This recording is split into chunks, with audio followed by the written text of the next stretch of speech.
Hello everyone. In this video, I'm going to show you how to add a license file in GitHub.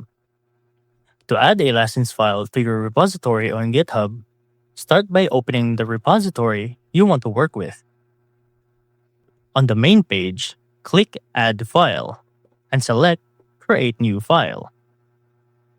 Once you're there, in the file name field, type license.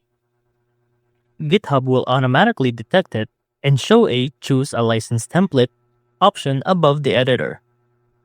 Click that button, and GitHub will present several common open source licenses, like MIT, Apache 2.0, or GPL. Select the license that best fits your project, and GitHub will auto-populate the file with the correct legal text. You can edit the file if needed, but typically the default template is ready to use. Once you're done, add a commit message to describe what you added. You can even add a description to bulk it up. And click Commit New File or Commit Changes. Now your repository includes a proper license, which tell others how they can legally use or contribute to your code. And that's how to add a license file in GitHub.